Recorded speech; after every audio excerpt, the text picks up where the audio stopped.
Chers amis, bonjour. Donc, nous venons de passer Parashat Vaïgash, une paracha terrible, Parashat Vaïgash. Pourquoi? Parce que dans notre paracha, Yosef va se dévoiler à ses frères.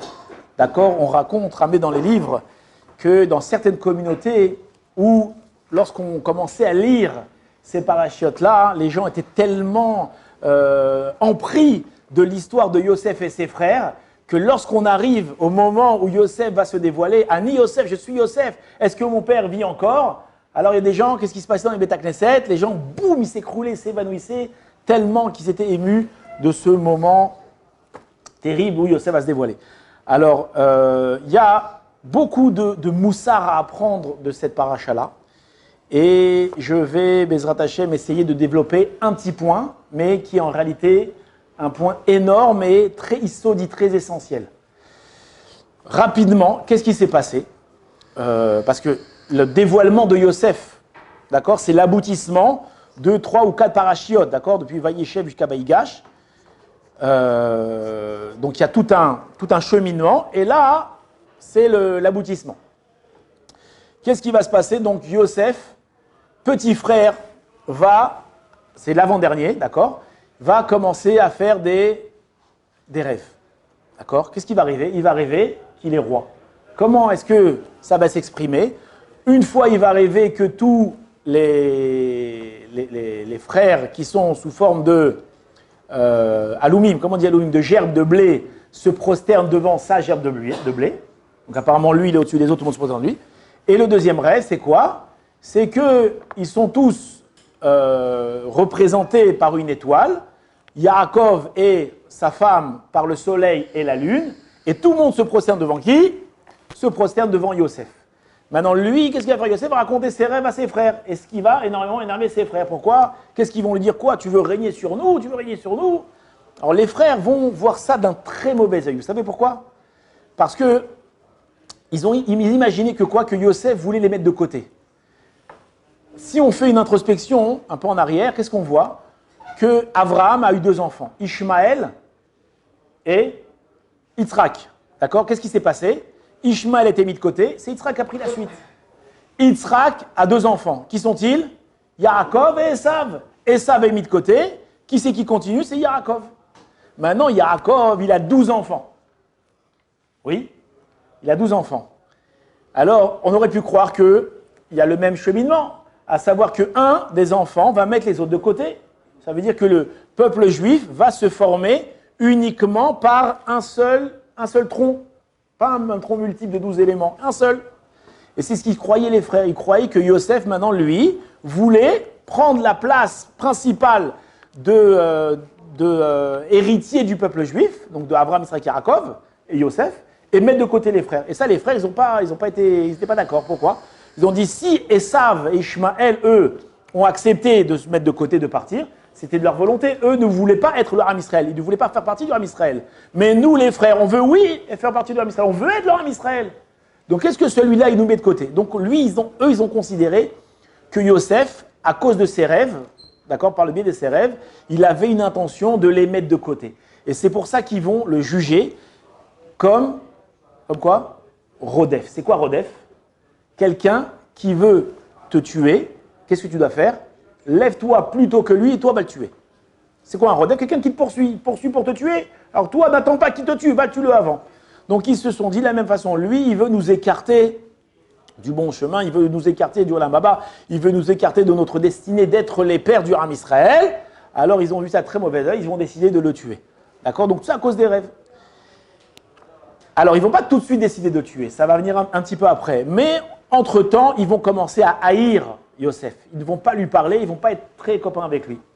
Qu'est-ce qui va se passer? Un jour, donc je vous fais une introspection, vous comprenez que c'est un résumé. Qu'est-ce qui va se passer? Un jour, Yaakov va envoyer Yosef voir ses frères.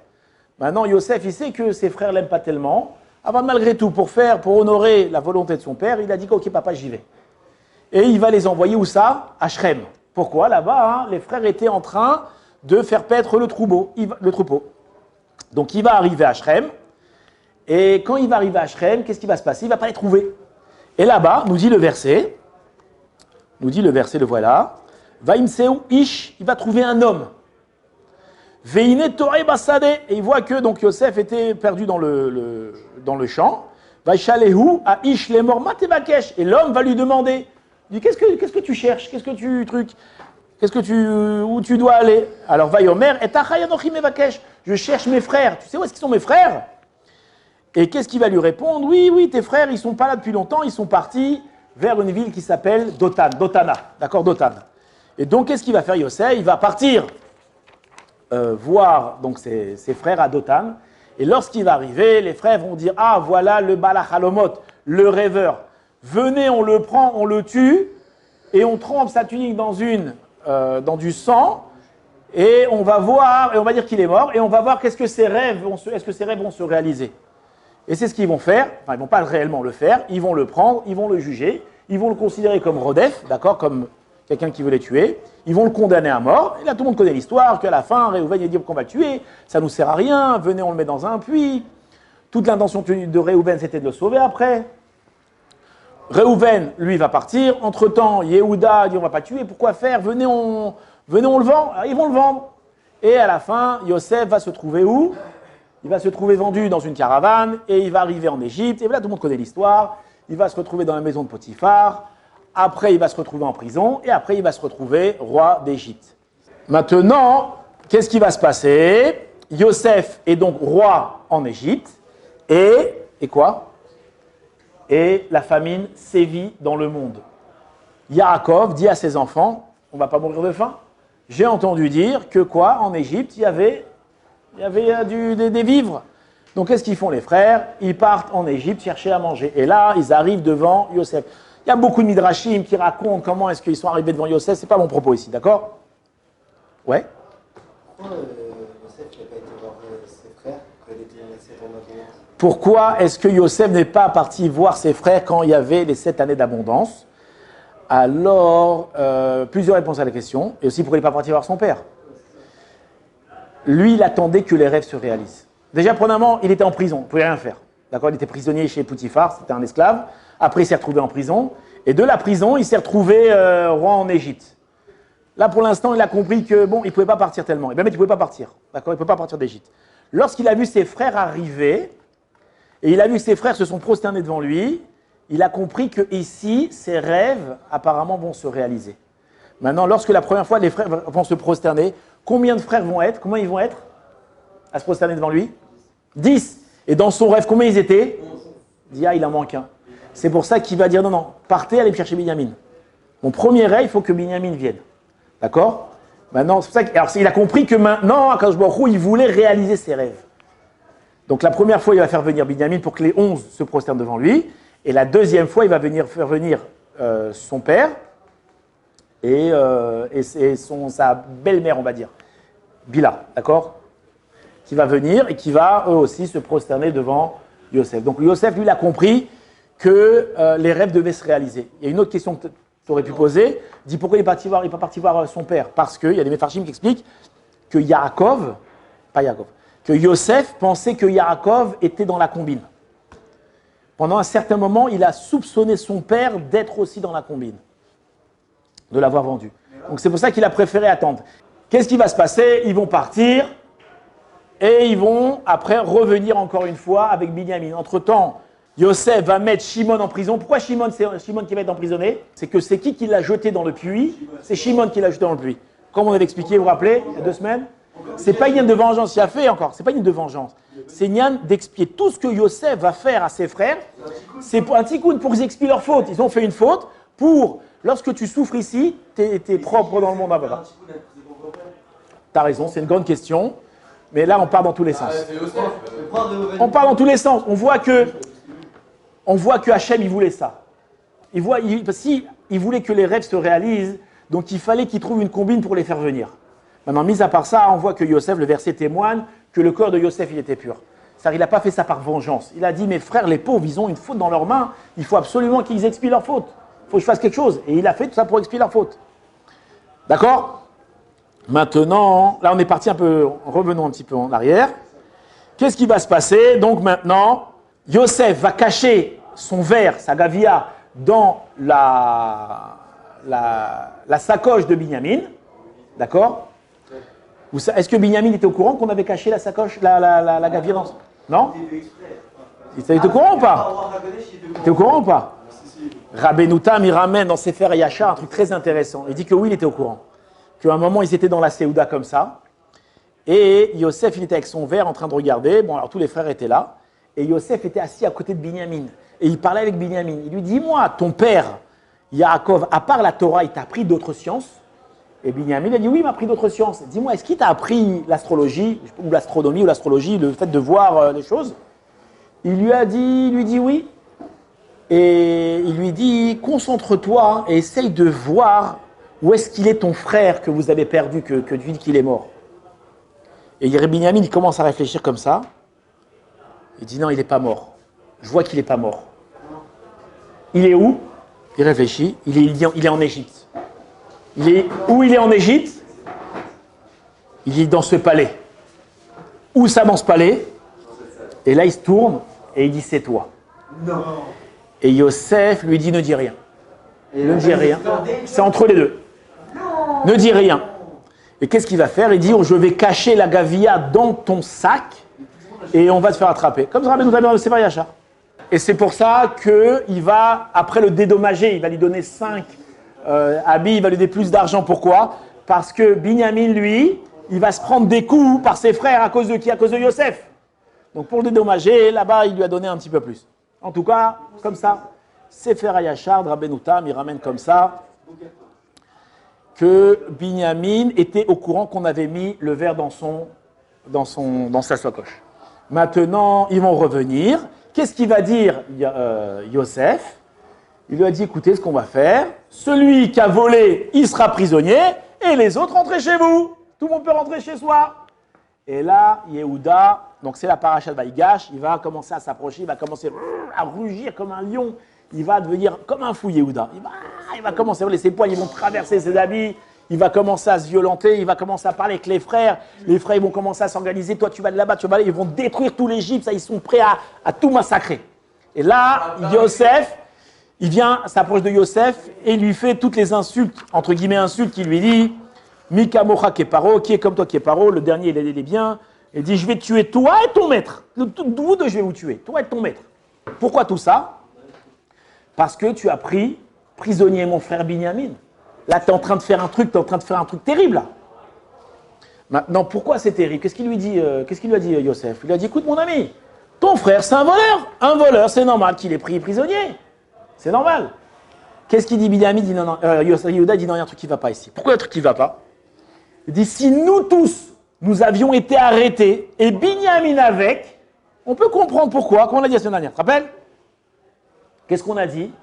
Que nous avons fauté, nous avons une faute dans nos mains. Et on doit l'expier.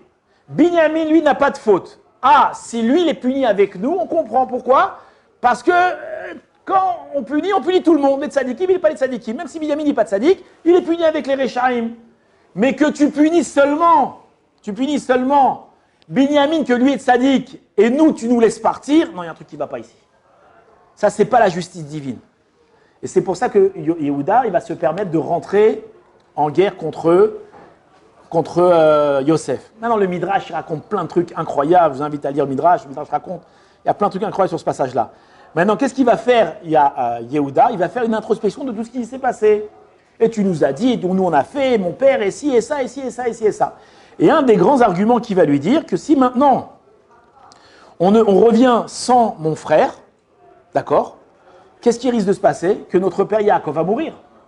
Pourquoi? Yaakov va nous voir au loin arriver, il va compter les gosses, 1, 2, 3, il va voir qu'il en manque un, il va quoi? Là, qui c'est qui manque? Ah, il manque Binyamin, mon père, qui va voir ça, il va s'écrouler, il va mourir.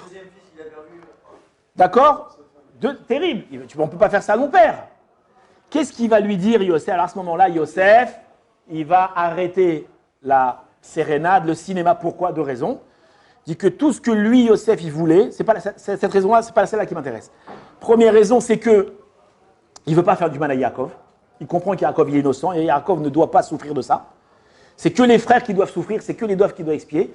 Et donc là, Yehuda dit un argument qui va toucher Yosef. Ça veut dire quoi? Ah, maintenant ça touche mon père Yaakov, alors stop, ok, j'arrête l'histoire. Attends.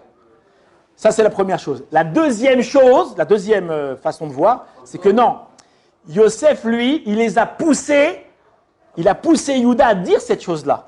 Que si maintenant, tu prends Binyamin et qu'on retourne chez mon père sans Binyamin, d'accord, et que Yaakov va comprendre, c'est ce qu'il voulait entendre, c'est ça qu'il voulait lui dire. Pourquoi? Parce que c'est là maintenant qu'il va être la remontrance. Qu'est-ce qu'il va lui dire, Yosef? Vous êtes prêts ou pas? Vaïten et Kolobédéchiv, il s'est mis à pleurer, toute l'Égypte, elle a entendu, d'accord? Toute la maison de Pharaon, elle a entendu les cris et les pleurs, imaginez ce moment terrible. Vayomer Yosef et Lechav, vous évanouissez pas. Vayomer, il a dit Yosef à ses frères, qu'est-ce qu'il va leur dire? Ani Yosef, Aod Avichai, je suis Yosef. Est-ce que mon père vit encore?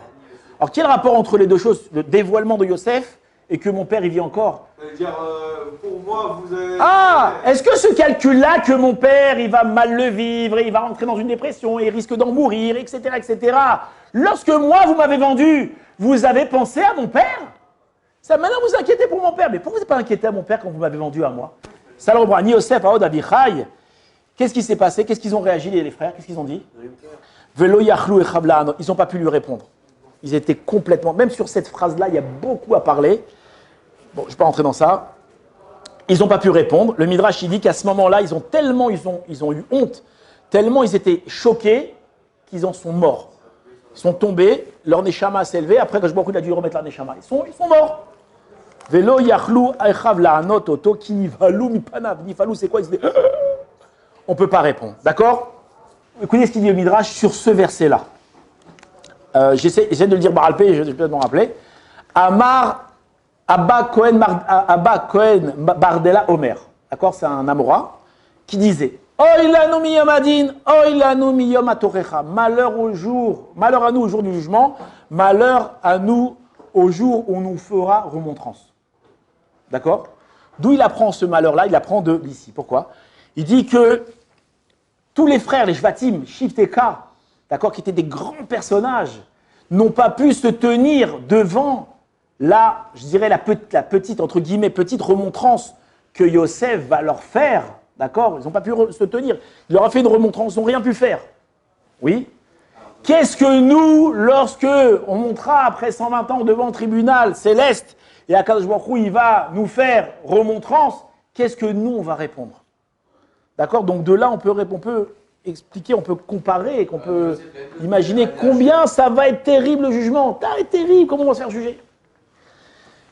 Alors la question qu'on pose sur ce midrash-là, quel rapport entre les deux choses? Quel rapport entre la remontrance que Yosef a fait à ses frères et la remontrance que Hachem va nous faire au jour du jugement après 120 ans? Comprenez la question? Quel est le parallèle entre les deux? Alors la première façon de comprendre, la plus simple, c'est que Yosef, il les a mis au pied du mur. Ça veut dire il a, comment dire, eux ils sont venus avec des arguments.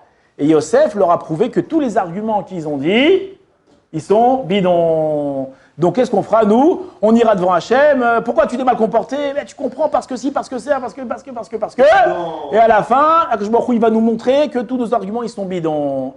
On ne saura pas quoi répondre. Ça, c'est la façon la plus facile à comprendre. Il y a d'autres façons de comprendre, aussi faciles. Mais moi, j'aimerais, alors c'est que maintenant commence le cours, si je peux me permettre, vous ramener une autre façon de comprendre selon le Ramban. D'accord? Le Ramban, il dit un truc terrible. Vous êtes prêts ou pas? Le verset, c'est Lamed Zahin, 37, Passouk 15. De quoi il parle le verset là-bas? Rappelez-vous, on a parlé lorsque Yosef est parti chercher ses frères, il ne les a pas trouvés. Où est-ce qu'il devait être? Il devait être à Shrem, ouais. Il ne les a pas trouvés. Ils étaient où? Ils étaient à Dothan. Qu'est-ce qu'il a fait? Il y a un bonhomme qui était là-bas, et le bonhomme, il a vu, qu'est-ce que tu cherches, mon bon ami? Il a dit, mais cherche mes frères. Tu les as pas vus? Si, je les ai vus, ils sont pas là, ils sont partis à Dothan. Ah, très bien, mon cher ami. Et il est parti. Le Ramban pose la question, il ramène deux explications, je vous ramène directement la deuxième. La difficulté qu'il a, c'est qu'est-ce que la Torah a besoin de nous raconter cette histoire-là? Pourquoi il ne nous a pas raconté tout simplement qu'il est parti voir ses frères, et il les a trouvés. Maintenant, on nous racontait qu'entre-temps, il s'est perdu, il s'est pas perdu, il s'est égaré, pas égaré, on s'en fiche tout ça. Qu'est-ce que tu as besoin de nous raconter que cette histoire-là? Vous comprenez la question? Maintenant, le Ramban, lui, il explique comme ça. Veleo di anu od. Ça vient nous enseigner, écoutez ce que ça vient enseigner, qui a gzera emet ve'acharitzut sheker. La gzera, c'est quoi gzera? Le décret, il est vrai, il est émet. Et la charitzut, ça veut dire l'effort, ce qu'on appelle la ishtadlut. Mais là, je dirais un autre mot, c'est pas la traduction, mais je dirais un autre mot. L'acharnement, ou le fait de s'efforcer avec acharnement, sheker, c'est un mensonge. Qu'est-ce que ça veut dire? Qu'est-ce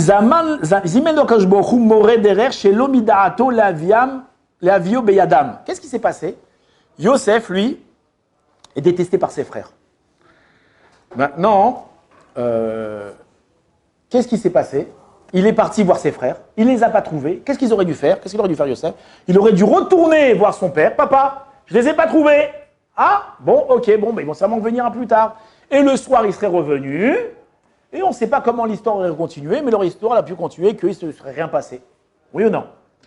Maintenant, qu'est-ce qui s'est passé? Dit non, Akadosh Baruch Hu, il a fait qu'il y ait quelqu'un là-bas qui prenne Yosef, qui les emmène chez ses frères, oui, pour que les frères essayent de le tuer et ils vont le vendre, d'accord?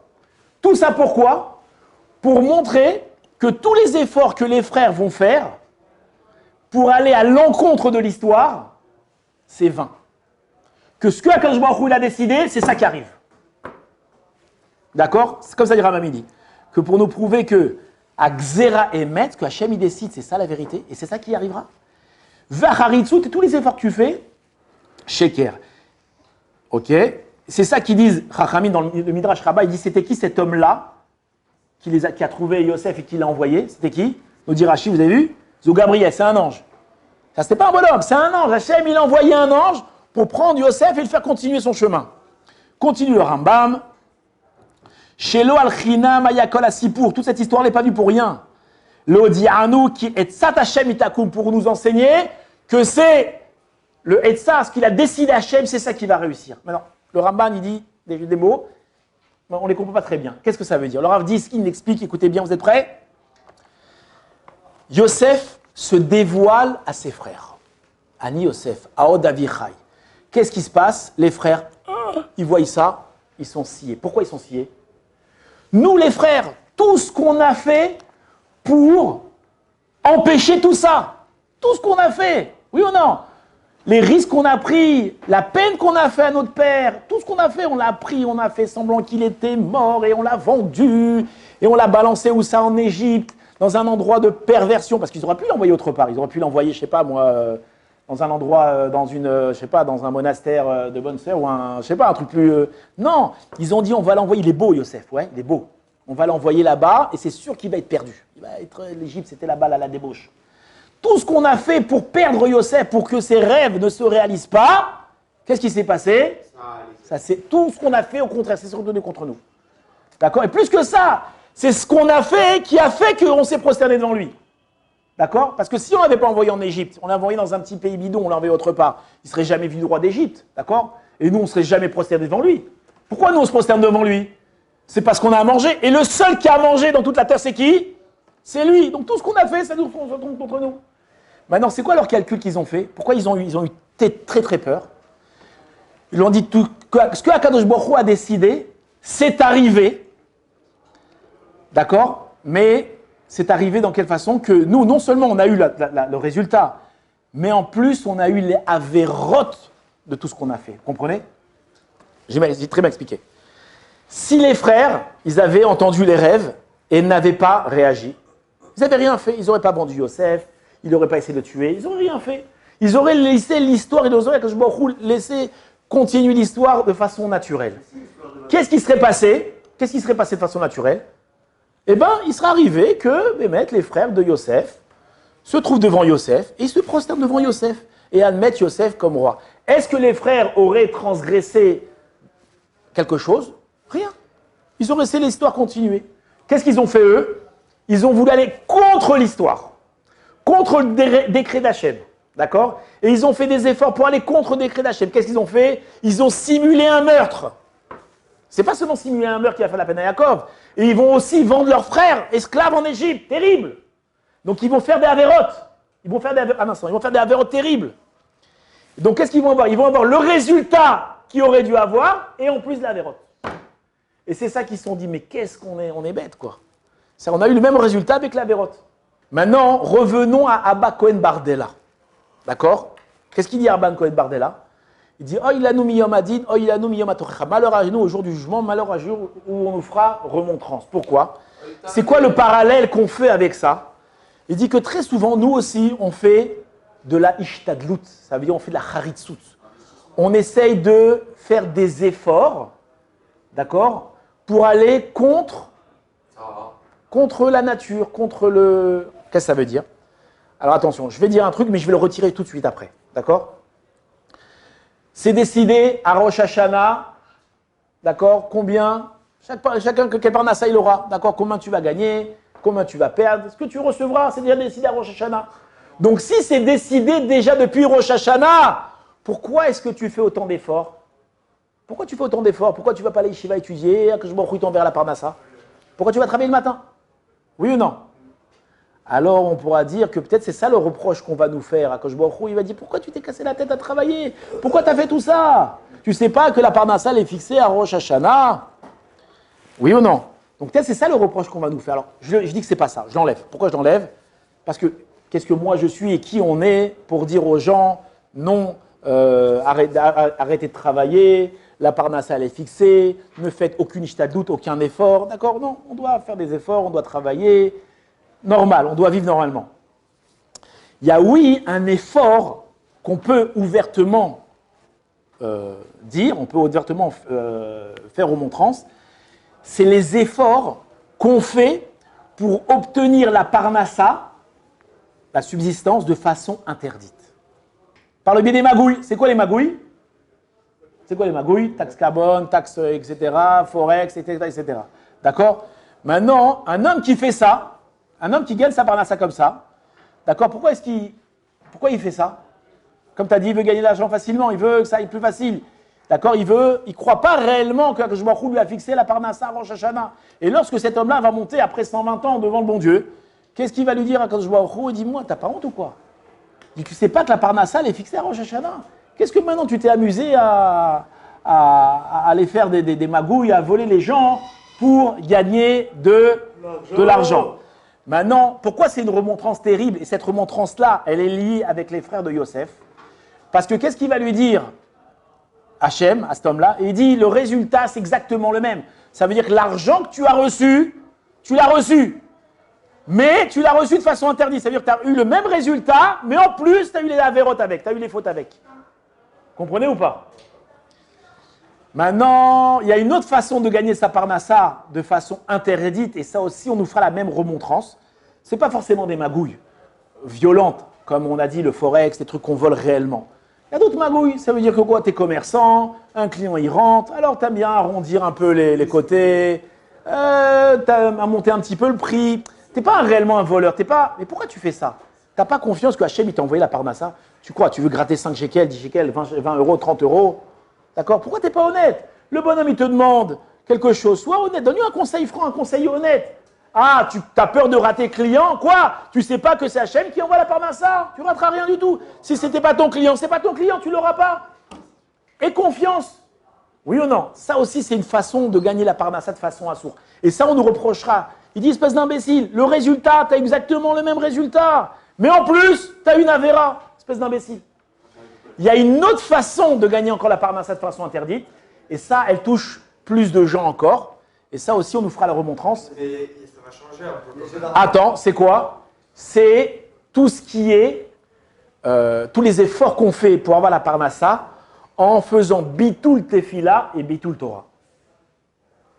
Un homme, il a besoin maintenant d'aller travailler, d'accord? À quelle heure il travaille? C'est à 9h le travail. Maintenant, il est un petit peu rentré à la tefila. Qu'est-ce qu'il fait? Qu'est-ce qu'il fait à la tefila? Il accélère un petit peu, il bâcle un petit peu, d'accord, il sort, il fait Aleinu Shaber dehors. On croit que Aleinu Shaber, c'est tefila Taderer, tu vois. Ça. Alors il bâcle un petit peu. Et comme ça, il n'arrive pas en retard au travail. Au moins, il est sûr de toucher bien sa paye. Qu'est-ce qu'il va lui dire à Akadosh Baruch Hu? Il dit, tu sais pas que c'est moi qui t'envoie la parnassa? Pourquoi tu as fait ça? Pourquoi tu as raté? Tu as gâché ta tefila? Bitul tefila, un instant. Pourquoi tu as cadé la tefila pour la parnassa? Tu sais pas que c'est moi qui t'envoie? Donc, on est arrivé au même résultat et en plus, tu as eu la vera d'avoir raté la tefila.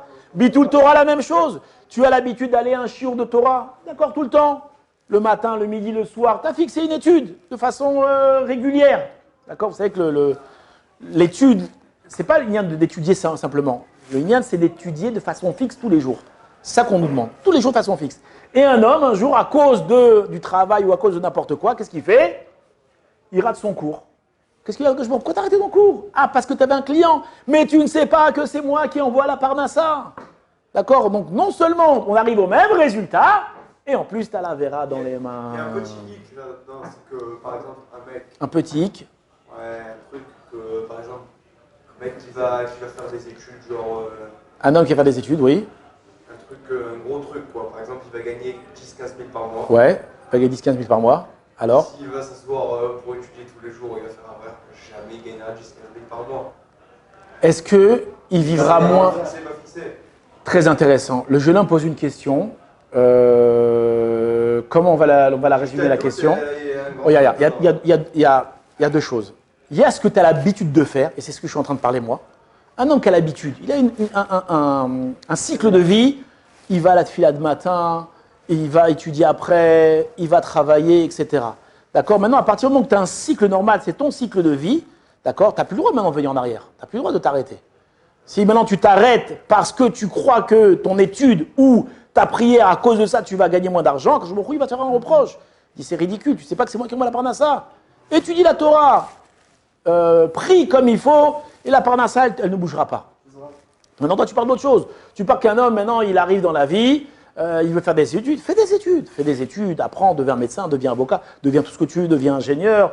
Normal, d'accord? Ce qu'on ne veut pas, c'est que tu viens maintenant commencer à renoncer à des choses que tu t'étais fixées, d'accord? Pour gagner la parnassa. Ça, il ne faut pas.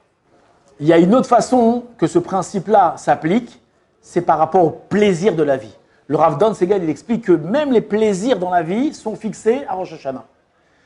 Qu'est-ce que ça signifie? Que si un homme, il doit recevoir tant de plaisirs, il recevra ces plaisirs-là. Maintenant, qu'est-ce qu'on fait des fois? On va échanger des plaisirs dans le bien avec des plaisirs dans le mal. Et qu'est-ce qui va s'avérer? Akadosh Baruch Hu, il va dire, tu cherchais du plaisir, je voulais t'en donner moi du plaisir, je voulais que tu kiffes. D'accord? Mais je voulais que tu kiffes de façon permise, devant ton étude, avec tes enfants, en allant te promener, un truc permis. Et toi, qu'est-ce que tu as fait? Tu es parti chercher ce kiff-là dans le mal. D'accord? Donc, qu'est-ce que tu vas hériter? Le résultat, tu arrives au même résultat, mais en plus, tu as la vera. Vous comprenez? Le Stapler, il dit encore un autre truc. Il dit que ce qu'un homme, il doit souffrir dans la vie, il souffrira. Oui? Le Stapler disait une très belle expression. Il dit que la vie, c'est comme une table de 2 mètres qui est recouverte d'une nappe d'1,80 m. Quand tu tires ici, là c'est découvert. Quand tu tires ici, là c'est découvert. D'accord? Ça veut dire souffrance, tu auras toujours des souffrances. Maintenant, il y a des souffrances que tu reçois de façon naturelle. Je m'en fous d'envoyer une galère. Et de façon naturelle. Cette souffrance-là, elle était adaptée. Et qu'est-ce qu'ils essayent les gens? Enfin moi le premier, qu'est-ce qu'on essaie de faire? On essaie d'échanger les souffrances. D'accord? Essaie d'échanger les souffrances. Cette souffrance-là, je ne la veux pas, je veux pas celle-là. Tu fuis celle-là, tu l'auras autre part. Tu vas autre part, tu fuis celle d'autre part, tu en auras une autre. C'est normal, tu souffres. Tu souffres. Alors, je te donne une. Regarde dans quel contexte le Stapler a dit ça. Je te réponds. Il y a une dame, un jour, elle est partie le voir, elle lui a dit qu'elle souffrait beaucoup de sa voisine. Souffrait beaucoup de sa voisine. Elle a une voisine qui lui faisait la misère, elle souffrait beaucoup d'elle. Qu'est-ce qu'il lui a dit le Stapler? Il lui a dit, qui te dit que si tu enlèves cette souffrance-là, alors tu ne vas pas en trouver une pire que ça. Malgré tout, elle ne voulait pas. Elle a fait en sorte que sa voisine, elle parte. Et là-bas, cette dame, elle témoigne que les galères, elles étaient 10 fois pires. Elle est retournée voir le Stapler, elle a demandé, est-ce que j'ai le droit de prier pour demander à Hachem de me ramener ma voisine? Parce que je préfère encore ça. Qu'est-ce que ça veut dire? Ça veut dire qu'il ne faut pas fuir les épreuves. Ça veut dire que je m'en fous, il t'a envoyé une épreuve, assume-la. Des fois, on essaie de fuir les épreuves. C'est quoi, fuir les épreuves? C'est qu'un homme, il a des problèmes de schlombait. Un truc, il a des problèmes de schlombait. Qu'est-ce qu'il veut faire? Il veut divorcer. Il divorce. Plutôt que d'assumer, il divorce. Maintenant, quand il divorce, qu'est-ce qu'il croit? Qu'il va se remarier avec une autre, ça va être mieux? Qu'est-ce qu'on lui dit? Oui ou non? Très souvent, les gens, ils se remarient, et pas que c'est pire, ou c'est d'autres galères, ou c'est d'autres embrouilles, c'est d'autres trucs.